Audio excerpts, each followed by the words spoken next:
Everyone, welcome back my dear student. आज हम सीखेंगे वाच्य। आज के पार्ट में वाच्य का अर्थ और वाच्य के भेद हम सीखने वाले हैं। मैंने इस टॉपिक को 2 पार्ट्स में डिवाइड किया है। फर्स्ट पार्ट में हम वाच्य का अर्थ और भेद समझ लेंगे। सेकेंड पार्ट में हम वाच्य का परिवर्तन करना सीखेंगे। तो लेट्स बिगिन। वाच्य, जिसे हम वॉइस पे कहते हैं, इसका अर्थ होता है हमारे बोलने का विषय। क्रिया के जिस रूप से यह ज्ञात हो कि वह वाक्य में क्रिया द्वारा बताए गए विषय में कर्ता, कर्म अथवा भाव में से कौन प्रमुख है, उसे वाच्य कहते हैं। दूसरे शब्दों में कहें तो वाच्य क्रिया का वह रूप है जिससे यह ज्ञात होता है कि वाक्य में कर्ता प्रधान है, कर्म प्रधान है अथवा भाव प्रधान है। क्रिया के लिंग एवं वचन उसी के अनुरूप होते हैं जो प्रधान होता है।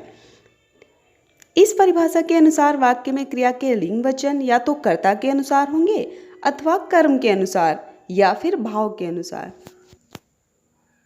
कुछ उदाहरण देखते हैं। जैसे राधा पत्र लिखती है, पत्र राधा द्वारा लिखा जाता है। एंड थर्ड, तुमसे लिखा नहीं जाता। इन तीनों ही वाक्यों में क्रियाएं अलग अलग भाव प्रदर्शित करती हैं। किसी में क्रिया जो है वो कर्ता के अनुसार है, किसी में कर्म के अनुसार और किसी में भाव के अनुसार। तो प्रथम वाक्य में लिखना क्रिया का संबंध कर्ता यानी राधा से है। राधा एक वचन स्त्रीलिंग है और लिखती क्रिया भी स्त्रीलिंग में है और एक वचन है। दूसरे वाक्य में कर्म प्रधान है, जिसमें पत्र पुल्लिंग है, एक वचन है और उद्देश्य के स्थान पर आया है और इसी की प्रधानता है। तुमसे लिखा नहीं जाता, वाक्य में क्रिया का संबंध ना तो कर्ता से है और ना ही कर्म से, इसका संबंध भाव से है। इसमें भाव व्यक्त किया जा रहा है, क्षमता व्यक्त की जा रही है कि कार्य किया जा रहा है या नहीं। वाच्य में 3 बिंदुओं की प्रधानता के आधार पर ही वाच्य की रचना होती है, जैसे कर्ता, कर्म और भाव। कुछ और उदाहरण देखते हैं। माधव क्रिकेट खेलता है, क्रिया कर्ता के अनुसार है। माधव क्या है, पुल्लिंग है और खेलता क्रिया भी पुल्लिंग है, एक वचन है। माधव द्वारा क्रिकेट खेला जाता है। तो जब हम कर्म के आधार पर वाच्य की रचना करते हैं तो प्रायः द्वारा शब्द का प्रयोग होता है।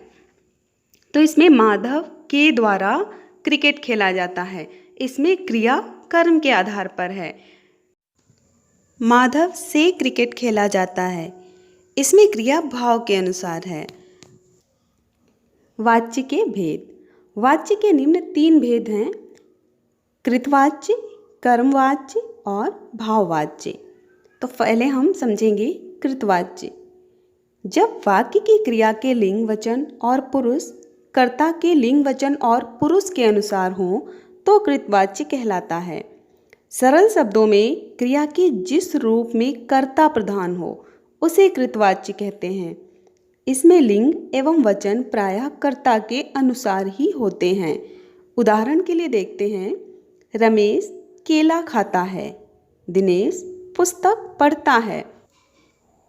इन दोनों वाक्यों में कर्ता प्रधान है तथा उसी के लिए खाता है तथा पढ़ता है क्रियाओं का प्रयोग हुआ है, इसलिए यहाँ पर कृतवाच्य है।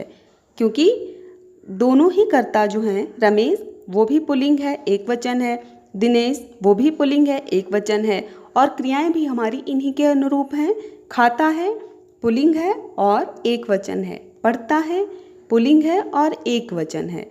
अगर हम रमेश केला खाते हैं लिखते तो ये गलत होता। खाते हैं क्रिया का बहुवचन शब्द हो जाता है, या फिर खाती है स्त्रीलिंग हो जाता, तो उस रूप में भी ये गलत होता।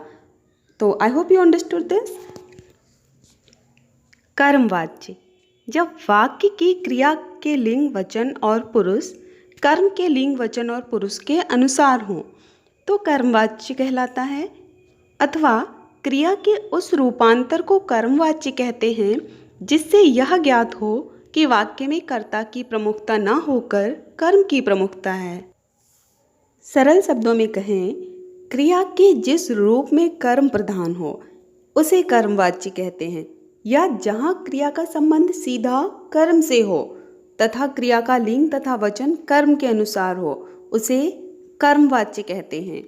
उदाहरण, मीरा ने दूध पिया, मीरा ने पत्र लिखा।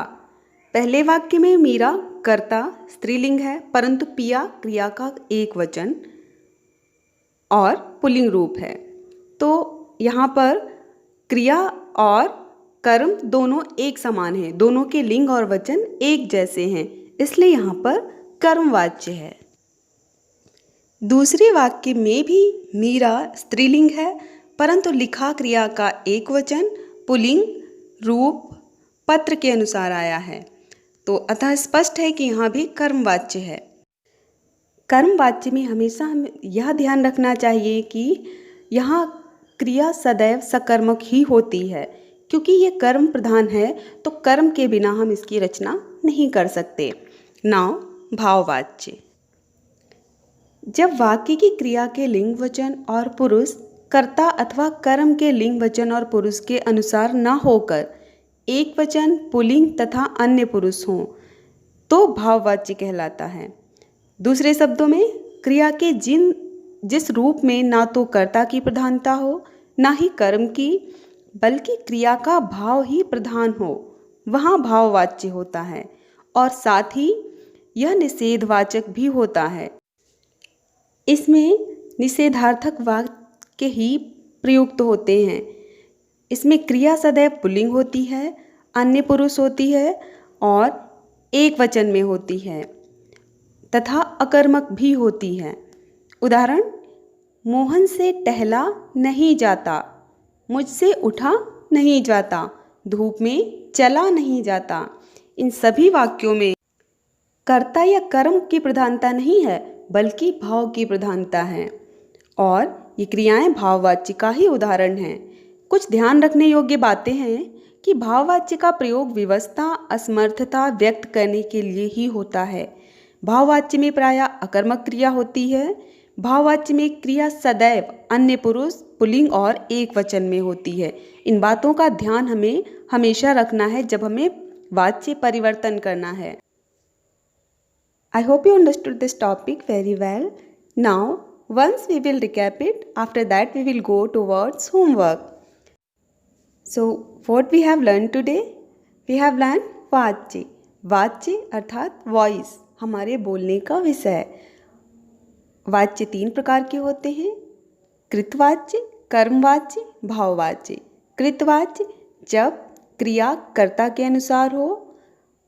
कर्मवाच्य जब वाक्य में क्रिया कर्म के अनुसार हो, अर्थात क्रिया का लिंग वचन और पुरुष कर्म के अनुसार हो।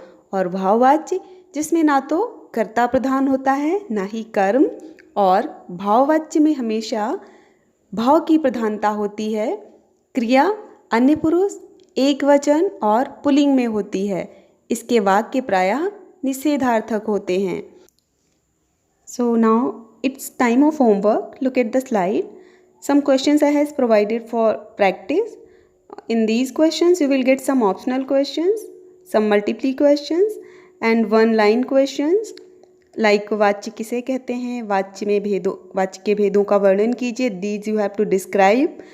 And question 4, निम्नलिखित वाक्यों में कौन सा वाच्य है, तो you have to read these sentences very carefully and you have to pick correct वाच्य among these.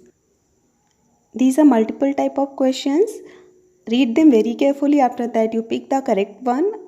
So guys, I hope you understood this topic. Again we'll come here with new topic. So now be happy, be healthy, take care, bye bye.